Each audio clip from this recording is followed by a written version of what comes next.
नमस्कार दोस्तों। कहानियों की श्रृंखला में आज सुनेंगे मालती जोशी जी की कहानी तुम मेरी राखो लाज हरी। तो आइए सुनते हैं। प्रतीक्षा कुछ ज़्यादा ही लंबी हो चली थी। बरामदे में बैठे सब लोग ऊँघने से लगे थे। तभी कॉरिडोर से आती भारी पदचाप सुनाई दी और सबके सब एकदम सतर्क हो गए। यह अस्पताल की चिरपरिचित सिस्टर लोगों की सौम्य किंतु सधी हुई पदचाप नहीं थी, बल्कि पुलिस के जूतों की भारी भरकम आवाज़ थी। पुलिस का वह सिपाही हमारे सामने से गुजरता हुआ बाहर निकल गया। कुछ ही पल बाद वह लौटा तो अकेला नहीं था, इंस्पेक्टर शुक्ला भी उसके साथ थे। होश में आ गई है शायद, एक सम्मिलित स्वर उभरा। संभवतः मैं उठ खड़ी हुई, पर मुझे इशारे से वहीं रोक दिया गया। मन मारकर मैं बैठ गई। अब सबकी चौकन्नी नज़र मुझ पर थी। उसकी माँ, उसका भाई, उसकी बहन, सब मुझे घूर रहे थे। उनकी नज़रों में एक अभियोग साफ साफ झलक रहा था। उन घूरती हुई आंखों से बचने के लिए मैं बाहर लॉन में आकर बैठ गई। उस छोटे से लॉन में कई लोग बैठे हुए थे, सब अपनी अपनी मुसीबत के मारे, सब अपनी अपनी चिंताओं में डूबे हुए। मेरी ओर देखने की किसी को फुर्सत नहीं थी। कोई नहीं जानता था कि यहाँ जो औरत बैठी हुई है वह कल तक एक शहीद की माँ थी, पर आज आज मैं क्या हूँ यह तो संध्या का बयान ही तय करेगा। उसके परिजनों की आंखों में अगर अविश्वास, संशय या तिरस्कार है तो वह अस्वाभाविक नहीं है। संध्या को आत्महत्या के लिए प्रेरित करने के लिए अगर वे मुझे उत्तरदायी मान रहे थे तो इसमें आश्चर्य नहीं था। सास बहू का रिश्ता विवादास्पद ही होता है, फिर एक युवा सुंदर विधवा बहू के साथ तो लोग सामान्य रिश्ते की कल्पना भी नहीं कर सकते, खासकर बहू के नाम पर बैंक में एक मोटी रकम जमा हो तो यह संदेह और भी गहरा जाता है। ऐसी बहू के प्रत्याहरण का मोह शायद बहुतेरी सासों को होता होगा, पर मुझे विश्वास था कि संध्या मुझ पर यह तोहमत नहीं लगाएगी। इतना बड़ा झूठ वह बोल नहीं सकती, लेकिन अगर वह सच बोल गई तो तब उस शर्म को मैं कैसे झेल पाऊंगी। उस सच से तो कोई झूठ ही बेहतर है। मैं तो परमात्मा से प्रतिक्षण यही मना रही हूँ कि भले ही वह मुझे कटघरे में खड़ा कर दे, पर सच ना बोले। कल सुबह से मैं यहाँ अस्पताल में बैठी हूँ। खबर पाते ही बम्बई से उसकी माँ और भाई तथा दिल्ली से उसकी बहन आ पहुँची है। मेरी बेटी सविता भी लखनऊ से चल पड़ी है। अड़ोसी पड़ोसी नाते रिश्तेदार अस्पताल के चक्कर लगा रहे हैं, बारी बारी से आकर कुशल क्षेम पूछ रहे हैं, चाय नाश्ते की पेशकश कर रहे हैं। पर सविता के पापा शर्मसार होकर घर में ऐसे दुबक गए हैं कि एक बार झांकने भी नहीं आए। लोग समझ रहे हैं कि जवान बेटे की मृत्यु से वे इतना टूट गए हैं कि अब किसी नई त्रासदी का सामना करने की उनमें हिम्मत नहीं है। घर में बैठकर वे सबकी सहानुभूति और आदर बटोर रहे हैं और सारी जद्दोजहद से गुजरती मैं सबकी नफरत झेल रही हूँ। संदेह भरी नज़रों से छलनी हो रही हूँ। इस हादसे के बाद मैंने प्राणपण से चाहा था कि संध्या अपने परिवार में वापस लौट जाए। मैंने बार बार यह संकेत दिया था कि हमें उसके रुपए पैसे से कोई मोह नहीं है, वह सब कुछ अपने साथ ले जा सकती है। उसके वहाँ रहने पर भी इस घर पर, यहाँ की धन संपत्ति पर उसका हक बना रहेगा। अपना बुढ़ापा हम अकेले काट लेंगे, बस हमें इस जिम्मेदारी से मुक्त कीजिए। इस जिम्मेदारी के चलते तो मैं बेटे के लिए रोना भी भूल गई थी। जब उन लोगों की ओर से कोई पहल नहीं हुई तो मुझे ही निर्णय लेना पड़ा। सविता के साथ मैंने उसे पूरे साजो सामान के साथ बम्बई भेज दिया। उसके बैंक खाते के स्थानांतरण की व्यवस्था भी कर दी। लेकिन 15 दिन भी नहीं बीते थे कि वह बैरंग चिट्ठी की तरह लौट आई। साथ में उसकी माँ भी थी। समधिन ने हाथ जोड़कर कहा, बहन जी, आपका इतना बड़ा घर है, लड़की कहीं भी पड़ी रहेगी, आपकी सेवा करके जिंदगी गुजार देगी। यह घर तो उसी का है, वह जब चाहे यहाँ आ जा सकती है। मैंने तो आपने कुछ अच्छा ही सोचा होगा, मैं जानती हूँ। घर की बात बाहर नहीं उछलनी चाहिए, पर आप तो अपनी हैं, आपसे क्या छिपाना। इसके पिता की मृत्यु के बाद उस घर में बहू का राज हो गया। राज क्या है, पूरा रावण राज है। हम माँ बेटी ने कैसे दिन गुजारे हैं मैं जानती हूँ। इसीलिए मैंने इसकी पढ़ाई भी पूरी नहीं होने दी जल्दी शादी कर दी। सोचा था अपने घर में सुख से रहेगी, पर भाग्य में हो तब तो। उसकी शादी के खर्च को लेकर बहू जब तब ताने देती है। अब अगर वह हमेशा के लिए आ गई तो वह हमारा जीना मुश्किल कर देगी। लेकिन वहाँ रहने की ज़रूरत ही क्या है, हम लोग एक अच्छा सा फ्लैट ले लेंगे, आप उसके साथ बनी रहिए, हमें भी फिक्र नहीं रहेगी। लेकिन मैं तो सब दिन बैठी नहीं रहूँगी ना। उसके बाद बहन, हम भी कोई अमर पट्टा लेकर नहीं आए हैं, जाना तो हमें भी है, और जितनी जल्दी चले जाएं उतना अच्छा। पर जाने से पहले उसका ठिकाना करके जाना है। अच्छा घर वर देखकर उसकी शादी कर देनी है। इतनी बड़ी पहाड़ से जिंदगी वह अकेले कैसे काटेगी? तो बहन जी, यह काम भी आप ही कर सकती हैं। भाई साहब आपके साथ हैं, मेरे पास तो कोई साधन भी नहीं है। इसके भाई भाभी लालच में आ गए तो दूसरी शादी भी नहीं होने देंगे। जिंदगी भर इसके पैसों पर कुंडली मारकर बैठ जाएंगे। आपको अपने बेटे पर जरा भी एतबार नहीं है? बेटा अपना है तो क्या हुआ, बहू तो पराए घर से आई है। बेटा भी अब उसी की आंखों से देखता है, उसी के कान से सुनता है। अपना दिल दिमाग सब उसने बीबी के पास गिरवी रख छोड़ा है। इसके बाद कुछ कहने का सवाल ही नहीं था। एक कोशिश मैंने और की थी, उसकी डॉक्टर बहन के सामने भी प्रस्ताव रखा था।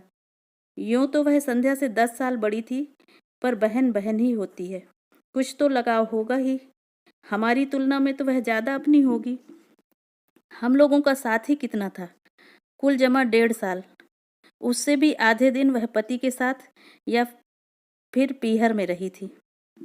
लेकिन उसकी बहन ने भी मेरा अनुरोध स्वीकार नहीं किया। बोली, आंटी जी, डॉक्टर हूँ मैं, दिन में 15 घंटे बाहर रहती हूँ, कभी कभार रात को भी जाना पड़ जाता है। इनका क्लिनिक घर पर ही है, कभी कोई ऊंच नीच हो गई तो मुसीबत होगी। मतलब वह कोई खतरा लेना नहीं चाहती थी। अब उसे कैसे समझाती कि इसी ऊंच नीच का तो मुझे भी डर है, इसीलिए तो मैं तुम सबकी चिरौरी कर रही हूँ। कैसे कहती कि औरत, खासकर अकेली औरत, इनकी कमजोरी है। पर अपने पति के बारे में यह सब कहना अपने आप को गाली देना जैसा है। इसीलिए तो सारी उम्र होंठ सीकर इस दर्द को पीती रही हूँ। जानती हूँ कि जब पुरुष की नीयत खराब होती है तो जाति, उम्र, रिश्ते, सारी चीज़ें गौड़ हो जाती हैं। इसके चलते मैंने कितनी नौकरानियों को भुगता है मैं ही जानती हूँ। रिश्ते की बहनों और नंदों की मैंने मजबूरन चौकीदारी की है। पड़ोसिनों से भी कभी दुआ सलाम से आगे संबंध नहीं बढ़ने दिए। पूरी जिंदगी बहुत चौकस रही हूँ मैं, घर की इज्जत पर आँच नहीं आने दी। पर अब मुझसे यह सब नहीं हो सकेगा। टूटा हुआ मन और थका शरीर लेकर मैं पराई लड़की की जिम्मेदारी कैसे संभाल पाऊंगी? मेरा मन उसी दिन कांप गया था जब शोक से बेहाल संध्या को इन्होंने अंग में भर लिया था। दुख की उस कातर घड़ी में सोचने समझने की शक्ति लुप्त हो गई थी। फिर भी वह दृश्य मेरे अवचेतन में उतर गया था। अपनी सूजी हुई आंखें लेकर सविता ने उसी क्षण मेरी ओर देखा था। पल भर को हमारी नजरें मिली थीं और उसने तुरंत आगे बढ़कर संध्या को गले लगा लिया था। बेचारी लड़की अपने पापा के चरित्र के इस पहलू को जानती है, इसलिए अतिरिक्त रूप से सजग रहती है। घरेलू पार्टियों में जब पापा ज़्यादा बेतकल्लुफ होने लगते थे तो वह वितृष्णा से मुंह फेर लेती थी। पापा अगर उसकी सहेलियों की चोटी खींचते, पीठ पर धौल जमाते या गाल में चिकोटी लेते तो उसका चेहरा तमतमा जाता। मुझसे अक्सर कहती, मम्मा स्कूल में आप ही आया करो। पापा बिना बात के मैम की साड़ी वाड़ी की तारीफ कर देते हैं, बड़ा ऑकवर्ड लगता है। मैंने कितनी बार कहा है कि हम लोग अंग्रेज नहीं हैं, हमारे यहाँ किसी महिला के कपड़ों की तारीफ करना, हेयर स्टाइल या चूड़ी बिंदी पर कमेंट करना अच्छा नहीं समझा जाता। पर इन्होंने कभी मेरी बात नहीं मानी, उल्टे मुझ पर बिगड़ते। तुम्हारा तो दिमाग ही खराब है, हर बात का गलत मतलब निकाल लेती हो। तो संध्या का मेरे पास रहना तय हो गया। मुझे लगा मैंने अपने आंचल में अंगार भर लिए हैं। 15-20 दिन सविता को मैंने रोक लिया। वह साई की तरह संध्या के साथ बनी रही, पर वह भी कितने दिन रहती। उसका भी घर बार था, बच्चे थे, बूढ़े सास ससुर थे, उसे तो जाना ही था। अपनी मुसीबत हमें ही भुगतनी थी। अपना दुख पीकर मैं बहू के घाव सहलाने में जुट गई, पर इन्होंने मुझे मौका ही नहीं दिया।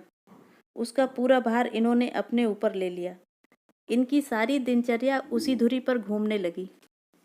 सुबह शाम पेपर पढ़ना, न्यूज़ सुनना, सीरियल्स देखना सब साथ साथ होने लगा। दोपहर में कैरम या लूडो खेला जाता, उसे ब्रिज का गेम सिखाया जाता, उसके लिए लाइब्रेरी बनवाई गई, उसके लिए नई नई कैसेट्स और सीडी घर में आने लगी। फिर एक दिन इन्होंने घोषणा की कि वे संध्या को ड्राइविंग सिखाएंगे। मैंने कहा, देखिए, जो कुछ दिल बहलाव करना है घर में बैठकर कीजिए। बाहर 4 लोग देखेंगे तो 4 तरह की बात करेंगे।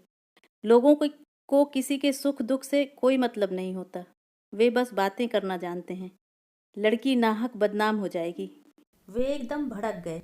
क्या दकियानूसी सासों की तरह बात करती हो? जिंदगी भर क्या उसे घर में कैद करके रखोगी? जिंदगी भर ना सही पर कायदे से साल 6 महीने तो घर में रहे। फिर अपनी ही बात काटकर मैंने कहा, हम लोग उसे कॉलेज में दाखिला क्यों नहीं दिलवा दें? वह अपनी छूटी हुई पढ़ाई पूरी कर लेगी। कल को अगर नौकरी करने हो तो हाथ में ढंग की डिग्री तो होगी। नौकरी क्यों करेगी? क्या तुम्हारे घर में उसके लिए खाने को नहीं है? ओफो, नौकरी की बात तो मैंने यूं ही कह दी थी। मैं तो यह कह रही थी कि कॉलेज जाएगी, थोड़ी खुली हवा में सांस लेगी, हम उम्र लोगों के बीच रहेगी तो उसे भी अच्छा लगेगा। हम लाख कोशिश करें, उसकी उम्र के तो हो नहीं सकते ना। बल्कि मनीष की मृत्यु ने तो मुझे 10 साल और आगे लाकर पटक दिया है। लिहाजा यही तय हुआ। संध्या कॉलेज जाने लगी। उसे एमए इंग्लिश में दाखिला मिल गया। शाम को 5 से 6 तक एक कंप्यूटर क्लास ज्वाइन कर ली गई। दोनों जगह उसे लाने ले जाने का जिम्मा इन्होंने ले लिया। मैं कहती, उसे एक स्कूटी ले दो ना, इस उम्र में यह बेगार आप कब तक ढोएंगे? वे कहते, मुझे और काम भी क्या है, उतना समय कट जाता है आने जाने में, थोड़ी ड्राइविंग भी सिखा देता हूँ। 2 व्हीलर तो मैं उसे आज ले दूँ, पर कॉलेज इतनी दूर है, उसके घर लौटने तक हमारी जान सांसत में बनी रहेगी। आजकल के लड़के भी कम शरारती नहीं होते। मैं जाता हूँ तो थोड़ा रोब रहता है, ज़्यादा बदतमीजी नहीं करते। इन्होंने तो अपना वक्त बांध लिया था, पर मेरा समय काटे नहीं कटता था। 3 प्राणियों के परिवार में मैं एकदम अकेली पड़ गई थी। गृहस्थी से मन उचट गया था, फिर भी उसे ढोना पड़ रहा था। भूख प्यास गायब हो गई थी, फिर भी दोनों वक्त रसोई में सिर देना पड़ता था। जिस दिन भी थोड़ी कोर कसर रह जाती, वे फौरन कहते, हम लोग तो बूढ़े प्राणी हैं, खिचड़ी खाकर भी जी लेंगे, पर इस लड़की का तो कुछ ख्याल करो, वह तो अपने मुंह से कुछ कहने से रही। 3-4 महीने बाद सविता फिर एक बार चली आई। लाख ससुराल में थी, पर उसका मन तो वहीं अटका हुआ था। जानती थी कि भाई के मृत्यु के बाद मम्मी पापा कितने अकेले पड़ गए हैं। आते ही बोली, मम्मा तुम्हें क्या हो गया है, बीमार हो क्या? इन 4 महीनों में तो तुम आधी भी नहीं रह गई हो। मैंने सूखी हंसी हंसकर कहा, अब इस जन्म में तो मैं मुटाने से रही, तुम्हारा भाई मुझे जिंदगी भर का रोक दे गया है। 2 दिन में ही उसे सारी दिनचर्या समझ में आ गई। बोली, यह क्या बात है मम्मा, दिन भर तुम ही लगी रहती हो? इसमें नई बात क्या है? तुम्हारी शादी के बाद से तो मैं अकेले ही सब कर रही हूँ, पर अब तो घर में संध्या है, उसे तुम्हारा हाथ बटाना चाहिए। पर उसके पास समय कहाँ है? क्यों? सुबह उसका कॉलेज होता है, ठीक है, पर शाम का खाना तो बना ही सकती है ना। सच कहूँ सभी, अब उससे कुछ कहते भी संकोच लगता है वह इस घर में मेहमान है। कहने की ज़रूरत ही क्या है, उसे खुद सोचना चाहिए। शायद अब उसको भी इन चीज़ों में रस नहीं रह गया। पहले जब आती थी, मुझे रसोई में घुसने नहीं देती थी। सुबह शाम नई नई चीज़ें बनाकर खिलाती थी। अब उसका भी मन हट गया है, और वह ठीक भी है। यह उसकी गृहस्थी तो नहीं है, वह तो बस समय काट रही है। और सच तो यह है कि हम सब अपना अपना समय काट रहे हैं। और ये पापा क्या कर रहे हैं? एकदम उसके ड्राइवर ही बन गए हैं। शाम का तो चलो ठीक है, पर सुबह तो अपने से जा सकती है, ना हो तो उसे एक स्कूटर ले दो। यह बात तुम उन्हीं से कहना। और सचमुच इस बार वह डरी नहीं, सवाल कर ही डाला। बोली, पापा हमें तो याद नहीं आता कि आपने हमें कभी कॉलेज छोड़ा हो या लेने आए हो। अब तो जैसे आपने ड्यूटी ही लगा ली है। इन्होंने एक बार घूर कर मेरी ओर देखा और फिर कहा, बेटा जब तुम लोग पढ़ते थे तब ना मेरे पास समय था ना गाड़ी थी, अब तो मेरे पास समय ही समय है। मैं तुम्हारी माँ की तरह 24 घंटे ठाकुर जी के सामने ध्यान लगाकर नहीं बैठ सकता। मुझे भगवान से नफरत हो गई है। सारे व्रत अनुष्ठानों पर से मेरा विश्वास उठ गया है, इसलिए मैं अपनी शांति कहीं और खोजता हूँ। एक बात और सभी, तुम्हारी अपनी एक भरी पूरी दुनिया है और यह लड़की बिल्कुल अकेली है। मैं उसका अकेलापन बांटने की कोशिश करता हूँ और उसका तो एक बहाना है। सच तो यह है कि मैं अपना ही अकेलापन बांटने की कोशिश कर रहा हूँ। आखिरी बात कहते कहते इनका स्वर कातर हो आया था। हम दोनों शर्म से जैसे पानी पानी हो गई। अपने दुख को सहलाते हुए हम यह भूल ही गई थी कि मरने वाला इनका भी कोई था। वह इनकी भी आंखों का सपना था, बुढ़ापे की लाठी था, कलेजे का टुकड़ा था।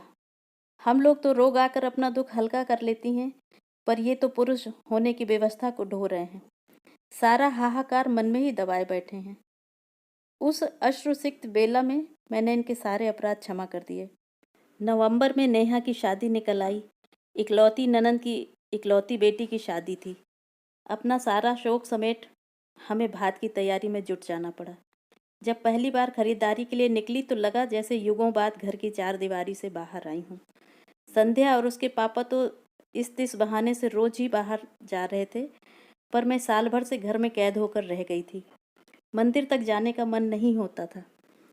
शादी से 8 दिन पहले कृष्णा भात मांगने आई थी, तो साथ में पीले चावल भी लाई थी। निमंत्रण देते हुए बोली, भाभी आप लोगों को पूरे 4 दिन तक वहीं आकर रहना है। 17 को लेडीज संगीत में आओगी तो 20 को बेटी की विदा के बाद ही लौटना। शादी में तो खैर आना ही है कृष्णा, पर संगीत वंगीत में मैं नहीं आ सकूंगी। क्यों?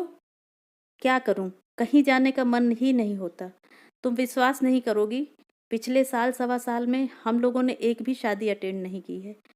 अब यह घर की शादी है, इसलिए तो कह रही हूँ। तुम नहीं जाती हो तो भैया भी नहीं जा पाते हैं। ऐसा कब तक चलेगा? जीना है तो जिंदगी की कुछ शर्तें भी तो माननी होंगी। इसीलिए आग्रह कर रही हूँ कि तुम आओगी और सारे कार्यक्रम अटेंड करोगी। सच कहूँ कृष्णा, इस लड़की को घर छोड़कर कहीं जाने का मन नहीं होता। तो उसे भी लेती आओ ना, ऐसे भी तो सब जगह आती जाती रहती है। सुरेश नरेश बताते रहते हैं कि अक्सर मामा के साथ गाड़ी में दिख जाती है। जरूर दिख जाती होगी। सुबह कॉलेज जाती है, शाम को कंप्यूटर क्लास जाती है। लाने ले जाने की ड्यूटी इनकी है। अब क्या करें, इतनी बड़ी जिंदगी उसके सामने है, कुछ ना कुछ तो करना ही पड़ेगा। हम लोग तो सब दिन बैठे नहीं रहेंगे। हाँ खैर वो तो ठीक है, कृष्णा ने जैसे उकता कर कहा। पर तुम्हें संगीत में जरूर आना है, नहीं तो मैं भात नहीं लूंगी, कह देती हूँ।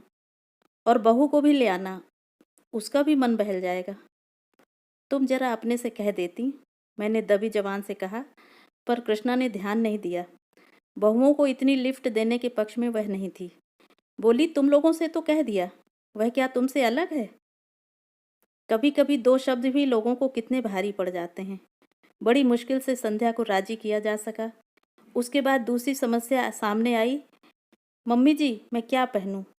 यह बात नहीं कि उसके पास कपड़ों की कमी थी, वह तो रोज ही बाहर जा रही थी, अपनी मनपसंद पोशाक और मनपसंद रंग पहन रही थी। मैंने कभी टोका टाकी नहीं की, मेरा तो उस ओर कभी ध्यान भी नहीं गया। पर यह प्रसंग अलग था और इस बात को संध्या भी समझती थी। वहाँ उसे एकदम बैरागिन बनाकर तो नहीं ले जाती, फिर भी कुछ सतर्कता बरतना जरूरी था। वहाँ तमाम जात बिरादरी की महिलाएं होंगी, कृष्णा के ससुराल वाले भी होंगे। जरा सी चूक हुई नहीं कि सबको चर्चा के लिए विषय मिल जाएगा। अपनी सारी अलमारी खंगाल कर मैंने उसके लिए मोतिया रंग की एक साड़ी निकाली। मोती मूंगे वाला एक हल्का सा सेट निकाल कर दिया। उसका सहज सौंदर्य उतने से ही खिल उठा। अपने लिए मैंने उससे भी हल्के रंग की एक चंदेरी निकाल ली। इन्होंने देखा तो बेहद नाराज हुए। तुम दोनों मेरी बहन के यहाँ मंगल गीत गाने चल रही हो या मातम करने? मैंने कहा, प्लीज आप हमारे बीच में ना पड़ें। 4 लोगों के बीच जरा सोच समझ कर ही जाना होता है। फिर ये कुछ नहीं बोले, पर पूरे समय मुंह फुलाए रहे। हम लोग जब पहुंचे तो कार्यक्रम शुरू हो चुका था। नेहा की सहेलियां किसी फिल्मी गीत पर नाच रही थीं। हम लोगों के पहुंचते ही कुछ क्षण को नृत्य रुक गया। सबकी आंखें संध्या की ओर उठ गईं। उन आंखों में कौतूहल था, करुणा थी, ईर्ष्या थी और उपहास भी। कृष्णा ने आगे बढ़कर मुझे अंक में भर लिया और वरिष्ठों की पंक्ति में लाकर बिठा दिया। संध्या असमंजस में थोड़ी देर तक तो खड़ी रही, फिर चुपचाप मेरे पास आकर बैठ गई। वहाँ इतनी सारी लड़कियां थीं, पर किसी ने भी यह नहीं कहा कि भाभी मेरे पास आकर बैठो। कृष्णा की दोनों बहुओं ने उससे बात भी नहीं की और नेहा तो मानो दूसरी दुनिया में विचर रही थी। उसकी सगाई के दिन संध्या ने ही उसे तैयार किया था, पर आज उसे हेलो कहने तक की फुर्सत नहीं थी। मुझे एक और प्रसंग याद आया। मनीष की शादी के 2 महीने बाद ही नरेश की शादी हुई थी। उस समय संध्या नई नवेली दुल्हन थी, पर सबके अनुरोध पर वह इतना अच्छा नाची थी कि मेरा कलेजा गजभर का हो गया था। और आज जैसे वह उस बिरादरी से बहिष्कृत हो गई थी। करीब 9 बजे के आसपास इन्होंने मुझे बुलाया। बोले, ये गाना बजाना तो शायद 12 बजे तक चलेगा, मैं निकलता हूँ। सुरेश या नरेश कोई तुम लोगों को छोड़ देगा। आपका खाना?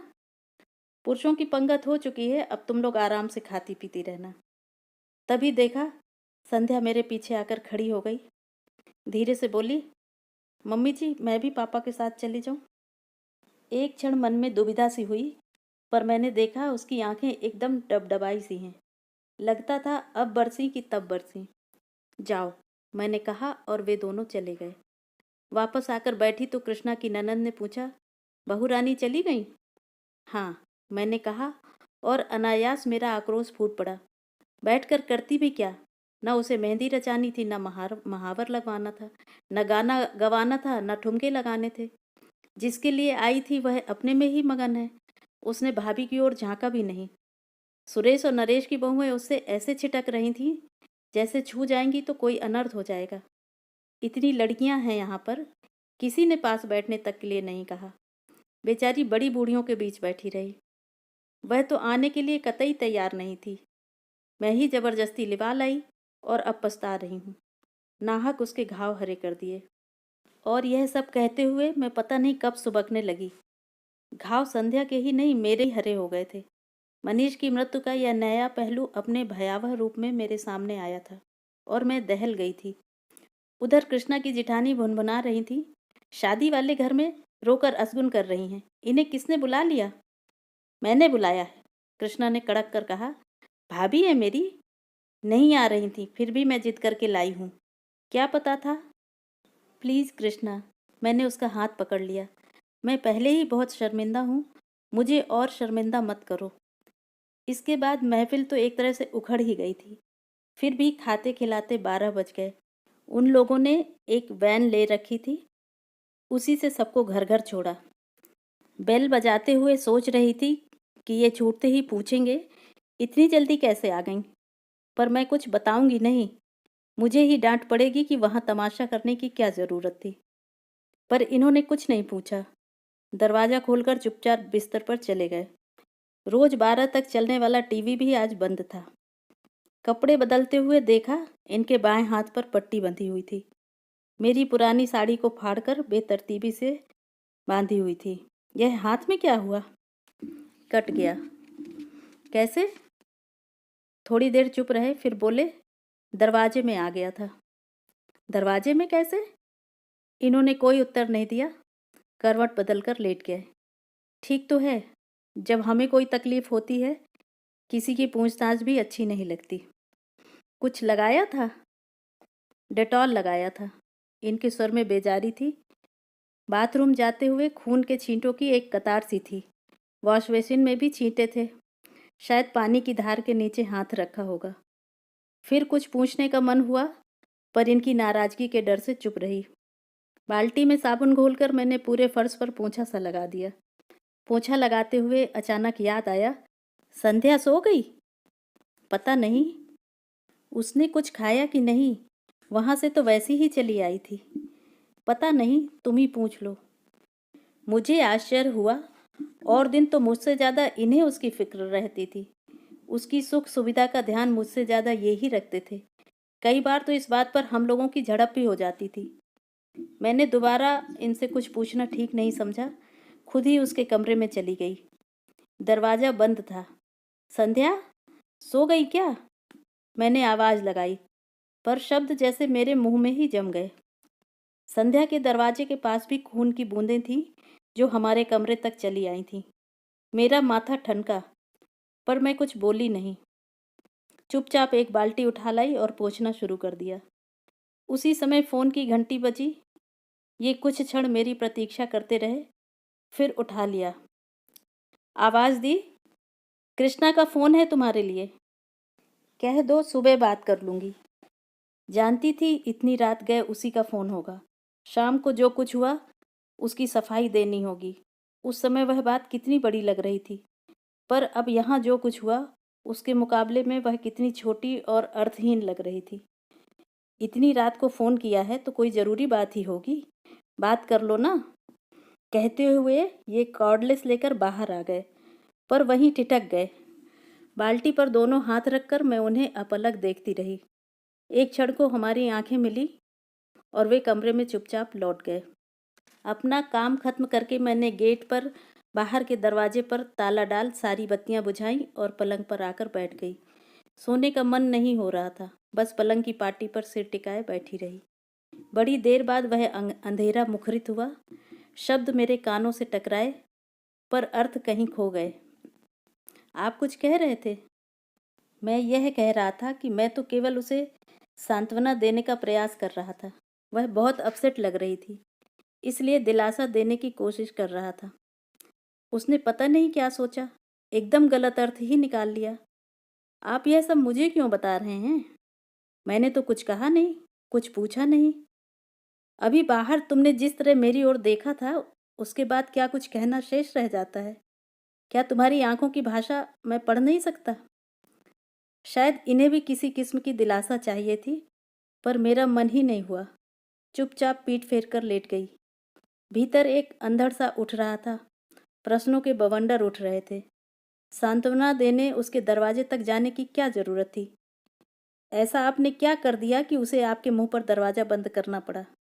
ऐसी आक्रामक तो वह कभी नहीं थी, और आप कह रहे हैं कि उसने गलत सोच लिया। इस बचकाने विधान को मैं कैसे मान लूं? कोई भी औरत इस मामले में गलती कर ही नहीं सकती। छोटी बच्ची भी इस स्पर्श की भाषा को बखूबी समझती है, फिर चाहे वह स्पर्श नौकर का हो, दोस्त का हो, सहकर्मी का हो। औरत इसे परखने में कभी गलती नहीं करती। ईश्वर ने स्त्री को यह अद्भुत सहज ज्ञान प्रदान किया है। भीड़ की धक्कापेल में भी वह हर स्पर्श को अलग से परिभाषित कर सकती है, और ये कह रहे हैं कि उसने गलत सोच लिया होगा। ईश्वर करे ऐसा ही हो। उस रात मैं मना रही थी कि वह यहीं ठहर जाए। इस रात की सुबह कभी ना हो और मुझे संध्या का सामना ना करना पड़े। पर अपना चाहा सब कहाँ होता है। घड़ी के कांटों के साथ रात धीरे धीरे सरकती रही। रोज की तरह सुबह की किरणों ने दरवाजे पर दस्तक दी। उन किरणों के साथ दूध वाला, कचरे वाला, काम वाली, नल, सभी ने अपनी आमद दर्ज की। मजबूरन उठना ही पड़ा। संध्या का कमरा बंद था। मैंने राहत की सांस ली और किचन की ओर बढ़ गई। चाय बनाकर इन्हें जगाया। चेहरा काफी उतरा हुआ लग रहा था। यह अपराध बोध था या दर्द? वैसे हाथ भी काफी सूजा हो सा लग रहा था। रात भर जरूर परेशान रहे होंगे। और कोई वक्त होता तो इतनी हाय तौबा मचाते, न खुद सोते न मुझे सोने देते। पर इस बार तो मुझे पता ही नहीं चला। 8 बजे कृष्णा का फोन आया। वह मुझसे बात करने को व्यग्र थी, पर मैंने मौका ही नहीं दिया। कृष्णा, अच्छा हुआ तुमने फ़ोन कर लिया। मैं बस अभी तुम्हें फ़ोन करने ही वाली थी। तुम्हारे यहाँ कार्यक्रम कितने बजे है?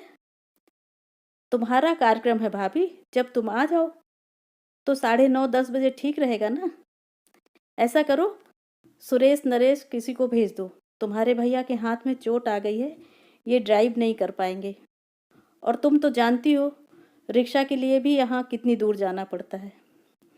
फिर इनसे कहा, आप तैयार हो जाइए, 9:30 बजे हम लोग चलेंगे। मेरा जाना क्या बहुत ज़रूरी है? इनका स्वर थका हुआ था। कैसी बातें करते हैं, हाजिरी तो लगानी ही पड़ेगी। बाकी सब मैं संभाल लूँगी। लौटते समय डॉक्टर के यहाँ भी होते हुए आएंगे। संध्या का कमरा अब भी बंद था। फिर मैंने ही सारा सामान जमाना शुरू किया। पिछली 2 शादियों के मुकाबले में मैंने इस बार दिल खोलकर खर्च किया था। मन में एक ही बात थी कि अब किसके लिए जोड़ना है। संध्या के पास तो सरकार का और समाज का दिया हुआ बहुत है, जिंदगी आराम से कट जाएगी। वैसे भी उसका एमए पूरा होते न होते हम लोग उसकी शादी की सोच रहे थे। हम ही लोग कन्यादान करेंगे। भाई नहीं रहा तो क्या हुआ, सविता के लिए एक बहन तो हो जाएगी। सविता की याद आते ही मन उदास हो गया। आज मैं कृष्णा के लिए इतना कर रही हूँ, कल को सविता के बच्चों की शादी होगी तो कौन खड़ा होगा? उसकी सास की बाईपास न हुई होती तो सविता आज यहाँ होती, तब वह भी मेरी तरह उदास हो जाती। ठीक 9 बजे नरेश गाड़ी लेकर आया। संध्या का कमरा तब भी बंद था। जब तक ये तैयार हुए, मैंने और नरेश ने मिलकर पूरा सामान गाड़ी में जमा दिया। जाने से पहले इसे जगा तो दूं, कहकर मैंने संध्या के दरवाजे पर दस्तक दी। 2-4 आवाज़ें भी दी, पर कोई जवाब नहीं आया। क्या बात है, इतनी देर तक तो कभी सोती नहीं है? पहली बार मुझे थोड़ी चिंता हुई। नरेश, कल रात वहीं से लौटकर कमरे में जो गई है तो बाहर ही नहीं निकली। कहीं तबीयत तो खराब नहीं है? नरेश का चेहरा फक पड़ गया। आजिजी के स्वर में बोला, मामी जी, कुछ ऐसी वैसी बात हो गई तो प्लीज़ हमारा नाम मत लीजिएगा। मम्मी बता रही थी कि कल कुछ लफड़ा हो गया था। आप तो जानती हैं, शादी ब्याह में यह सब चलता ही रहता है। वह बोलता जा रहा था और मेरा दिमाग ऐसी वैसी बात पर ही अटका हुआ था। ऐसी वैसी बात का मतलब? पर उसके कुछ कहने से पहले ही मतलब मेरे मन मस्तिष्क में कौंध गया। आशंका से मैं कांप उठी। नरेश, किसी तरह दरवाज़ा खुलवाओ। वह कैसे खुलवाता? उसने कंधों से धक्का दिया, घुटनों से जोर लगाया, पर दरवाज़ा टस से मस नहीं हुआ। फिर उसने कहा, स्क्रू ड्राइवर हो तो दीजिए, मैं बोल्ट खोलने की कोशिश करता हूँ। तुम दरवाज़ा तोड़ दो। मेरा धैर्य अब टूट चुका था। अनिष्ट की आशंका से मैं सहम सी गई थी, पर दरवाज़ा तोड़ना क्या इतना आसान था? मैं, नरेश, महरी सब जोर आजमा रहे थे। मोगरी, हथौड़ी सबका उपयोग हो रहा था। शोर सुनकर पड़ोस के शुक्ला जी भी आ गए। उनकी भी मदद ली गई। बड़ी देर बाद थोड़ी सी फांक मिली तो धड़कते दिल से मैंने सबसे पहले पंखे का मुआयना किया। वह बंद था, फिर भी मैं राहत की सांस नहीं ले सकी, क्योंकि कमरे का सन्नाटा बड़ा अशुभ लग रहा था। बड़ी देर बाद दरवाज़ा भरभरा कर गिरा तो हम लोग तेजी से भीतर दाखिल हुए। पलंग पर वह निस्पंद लेटी थी। कृष्णा के यहाँ से लौटकर उसने कपड़े भी नहीं बदले थे। नींद की गोलियों की शीशी सिरहाने खाली पड़ी थी। इसके बाद का घटनाक्रम एक दुःस्वप्न की तरह था। हम अस्पताल दर अस्पताल भटके, पर हर जगह भर्ती करने से इनकार कर दिया गया। आखिरकार मजबूरन सरकारी अस्पताल की शरण लेनी पड़ी। फिर पुलिस आई। संध्या के पास पहरा बिठा दिया गया। सबके बयान हुए। अड़ोसी पड़ोसियों से, रिश्तेदारों से, उसके सहपाठियों से पूछताछ हुई। उसके भाई बहनों को फ़ोन किए गए। बेचारा नरेश इस हंगामे के बीच मामा जी की पट्टी करवा लाया था। पता चला 3 उंगलियों में हेयरलाइन क्रैक है और छोटी उंगली का एकदम कचूमर ही निकल गया है। अच्छा हुआ कि इस समय सबका ध्यान संध्या की ओर था। इनके एक्सीडेंट के बारे में किसी ने उत्सुकता नहीं दर्शाई, नहीं तो किस किस को क्या क्या कैफियत देती। नरेश के जाने के बाद एक बात याद आई। घर में जब दरवाजे के साथ जोर आजमाइश हो रही थी, ये आंखें बंद किए आराम कुर्सी पे चुपचाप लेटे हुए थे। जब हम लोग संध्या को उठाकर बाहर ला रहे थे, तब भी इन्होंने सिर उठाकर या आंख खोलकर नहीं देखा। इस बात को अब 24 घंटे से ज़्यादा बीत चुके हैं, शायद 28 घंटे। तब से मैं अस्पताल में ही बैठी हूँ। इतनी देर तक मैं ईश्वर से लगातार संध्या के जीवन की भीख मांग रही थी, और अब जबकि वह होश में आ गई है, मैं मना रही हूँ कि वह भले ही मुझे कटघरे में खड़ा कर दे, पर सच ना बोले। मुझे जेल की सलाखों के पीछे रहना मंजूर है, पर इस उम्र में मैं यह शर्म बर्दाश्त नहीं कर पाऊंगी। आंटी जी, आंटी जी। मैं अपने विचारों में इस कदर खोई हुई थी कि इस आवाज़ को पहचानने में थोड़ा समय लगा। सिर उठाकर देखा, संध्या की बड़ी बहन खड़ी थी। आप यहाँ बैठी हैं और आपके लिए हमने पूरा अस्पताल छान मारा। उसका स्वर एकदम शांत था और मैंने गौर किया, चेहरा भी तनाव रहित था। फिर भी मैंने डरते डरते पूछा, संध्या कैसी है? अब खतरे से बाहर है, पर कमजोरी तो अभी रहेगी। चलिए ना, आपको बहुत याद कर रही है। मैंने उठना चाहा, पर पांव जैसे जम से गए। उसी ने सहारा देकर उठाया। चलते समय भी उसने मेरा हाथ नहीं छोड़ा। आप लोग उस दिन किसी शादी में गए थे? चलते हुए उसने पूछा। हाँ, क्यों? मेरा गला सूखने लगा था। वह बता रही थी कि मनीष की मृत्यु के बाद पहली बार ऐसे फंक्शन में गई थी, इसीलिए उस माहौल को बर्दाश्त नहीं कर सकी। संध्या ही क्यों, साल भर से हम लोग भी किसी शादी में नहीं गए, पर यह घर का मामला था, जाना पड़ा। वही तो आप दोनों की बड़ी तारीफ कर रही थी, कह रही थी कि आप लोगों ने कभी एहसास नहीं होने दिया कि वह विधवा है, इसीलिए वह भी इस सच को भूल सा गई थी। पर शादी में जब इसी सच का सामना करना पड़ा तो उसे धक्का लगा, वह सह नहीं पाई। यह तो कहिए कि समय से इलाज हो गया, वरना। ईश्वर तेरा लाख लाख शुक्र है, मैंने दोनों हाथ जोड़कर कहा। मेरे हाथ कांप रहे थे, आवाज़ लरज रही थी, पैर जवाब दे रहे थे। 2 दिनों की भूख, प्यास, अनिद्रा और दुश्चिंता सब एकदम मुझ पर हावी हो गए। 2 कदम चलना मेरे लिए दूभर हो गया। लड़खड़ाकर मैं वहीं एक बेंच पर धम्म से बैठ गई। मुंह से बस इतना ही निकला, थैंक यू संध्या। ये थी कहानी। इसी तरह की और भी रोचक अनोखी कहानियों के लिए मेरे चैनल को सब्सक्राइब करना ना भूलें। चैनल को लाइक करें, ज़्यादा से ज़्यादा शेयर करें और कमेंट करके ये ज़रूर बताएं कि आपको ये कहानी कैसी लगी। मिलते हैं अगले वीडियो में एक और नई कहानी के साथ। तब तक स्वस्थ रहें, सुरक्षित रहें। Thanks for listening.